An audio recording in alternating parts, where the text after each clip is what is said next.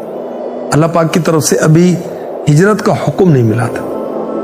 حضرت سیدنا ابو بکر صدیق رضی اللہ عنہ انتظار میں تھے کہ پیارے آقا علیہ الصلوۃ والسلام کے ساتھ سفر ہجرت کا موقع ملے۔ بڑے شوق سے 4 مہینوں تک اپنی 2 اونٹنیوں کو کیکر کے پتے کھلائے تاکہ سفر ہجرت میں کام آئے۔ دار ندوہ وہ جگہ تھی جہاں مکے میں کفار اپنی میٹنگ کیا کرتے تھے، مشورے کیا کرتے تھے۔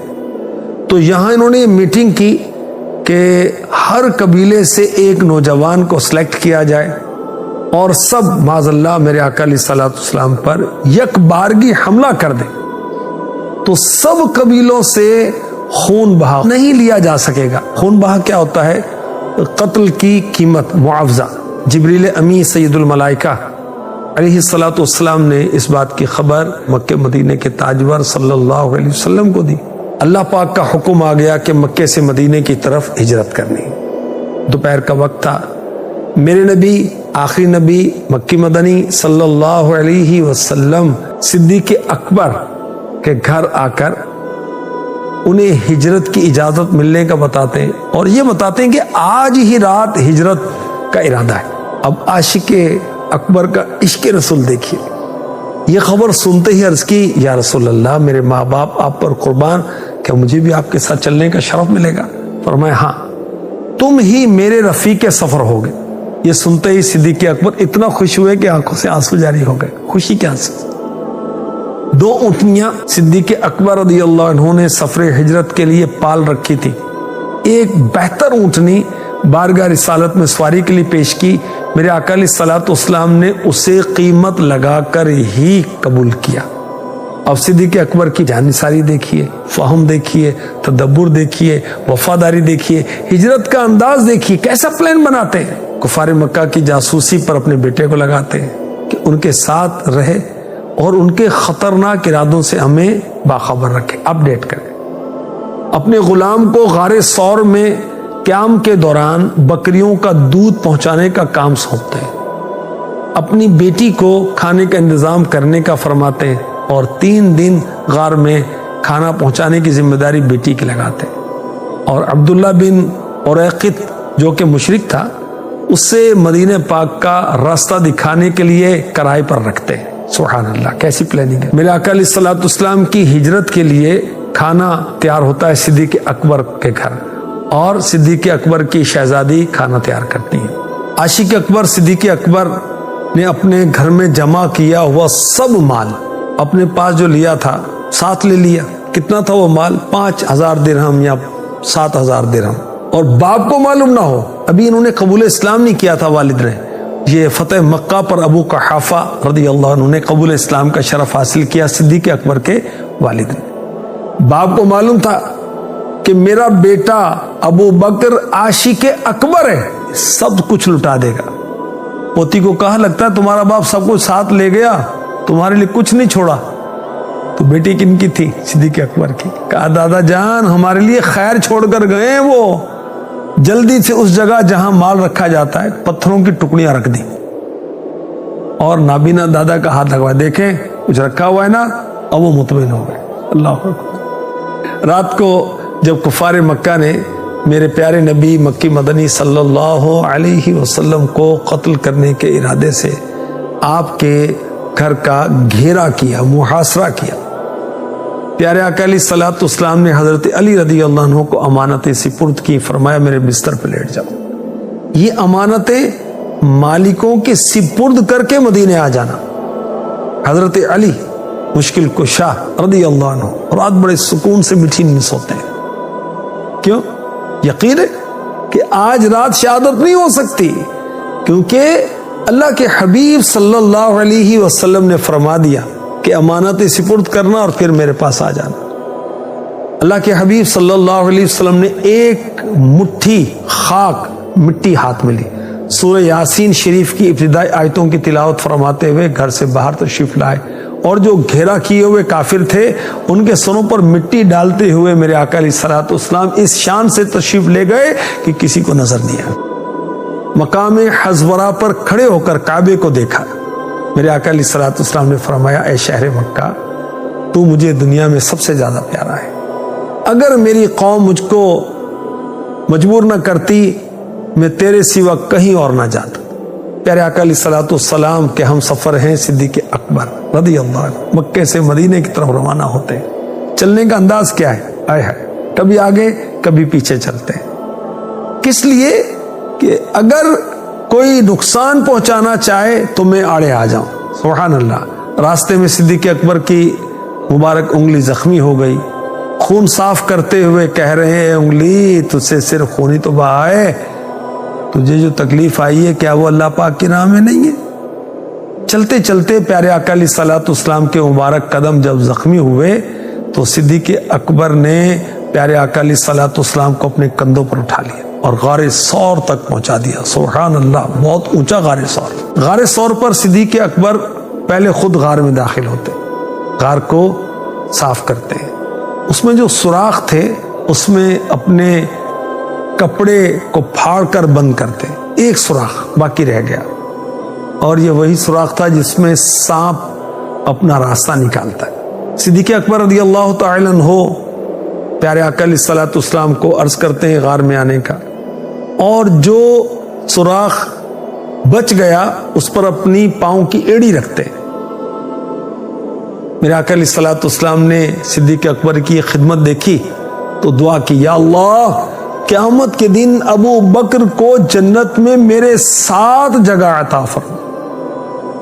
اللہ پاک نے وہی فرمائی کہ آپ کی دعا قبول ہوئی۔ سبحان اللہ۔ پیارے آقا صلی اللہ علیہ وسلم نے اپنا سر انور صدیق اکبر کی گود میں رکھا اور آرام فرمانے لگے۔ مفتی احمد یار خان نعیمی رحمۃ اللہ تعالی علیہ فرماتے ہیں، اس موقع پر یہ سعادت صرف صدیق اکبر کو پوری دنیا میں حاصل تھی، یہ جو عبادت کر رہے تھے، حضور کا چہرہ دیکھ رہے تھے۔ سبحان اللہ۔ صدیق اکبر نے جس سوراخ پر ایڑی رکھی ہوئی تھی اس میں چھپے ہوئے سانپ نے آپ کی ایڑی پر ڈس لیا۔ تکلیف تو ہو رہی ہے، ایڑی نہیں ہٹاتے، اور شدت کی وجہ سے آنکھوں سے آنسو جاری ہوتے ہیں تو پیارے آقا علیہ الصلوۃ والسلام کے رخسار مبارک پر گرتے ہیں۔ حضور پر نور صلی اللہ علیہ وسلم بیدار ہوتے ہیں، فرماتے ہیں، ابو بکر کیا بات ہے؟ عرض کی حضور ڈس لیا گیا۔ اللہ کے رسول صلی اللہ علیہ وسلم نے جہاں سانپ نے ڈسا تھا اپنا تھوک مبارک لگایا، زہر کا اثر چلا گیا، مگر ڈسنے کا نشان باقی رہا۔ کہتے ہیں کہ آج بھی صدیق اکبر رضی اللہ تعالی عنہ کی نسل میں انگوٹھے پر سانپ کے ڈسنے کا نشان موجود ہے۔ اور یہ بھی کہا گیا کہ میرے آقا علیہ الصلوۃ والسلام کے لعاب دہن اقدس کی برکت سے صدیقیوں کو کوئی سانپ ڈستا نہیں ہے، اگر ڈس لے تو زہر اثر نہیں کرتا۔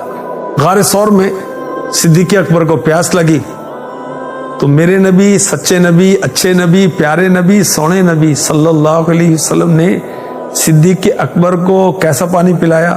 دودھ سے سفید، شہد سے میٹھا، اور فرمایا یہ اللہ پاک نے خصوصاً تمہارے لیے جنت الفردوس سے غار ثور تک نہر بنا کر پانی بھیجا تاکہ تم پی سکو۔ کفار قریش پیارے آقا صلی اللہ علیہ وسلم اور صدیق اکبر کا پیچھا کرتے ہوئے قدموں کے نشانات کی مدد سے غار تک پہنچے۔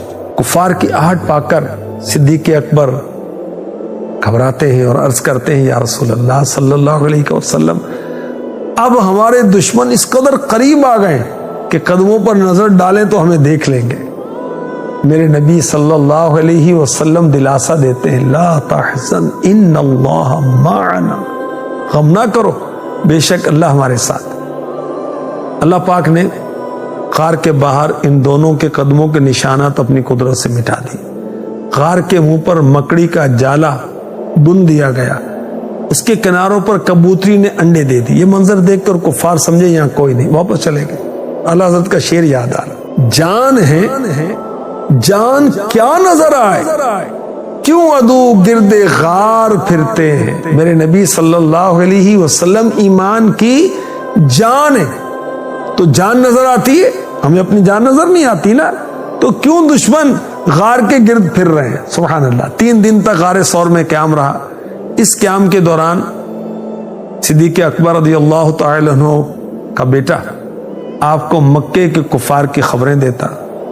جب وہ باہر نکلتا تو آپ کا صدیق اکبر کا آزاد کردہ غلام بکریاں لے کر آتا تھا تاکہ آپ کو بکریوں کا دودھ پیش کرے، اور آپ کے بیٹے کے پیچھے بکریوں کا ریوڑ چلاتا تاکہ صدیق اکبر رضی اللہ عنہ کے شہزادے عبداللہ کے قدموں کے نشانات مٹ جائیں، کسی کو ان کے آنے کی خبر نہ ہو۔ سبحان اللہ۔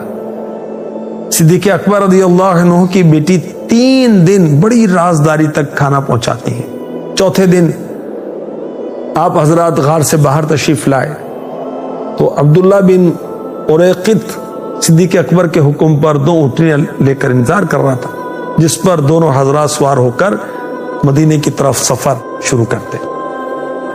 ساحل کے خفیہ راستے سے مدینے کی طرف عبداللہ بن اریقط چل پڑا۔ صدیق اکبر رضی اللہ تعالی عنہ کی اونٹنی پر میرے نبی سوار ہے۔ ادھر مکے میں اعلان ہوتا ہے جو ان دونوں کو گرفتار کرے 100 اونٹ ملیں گے۔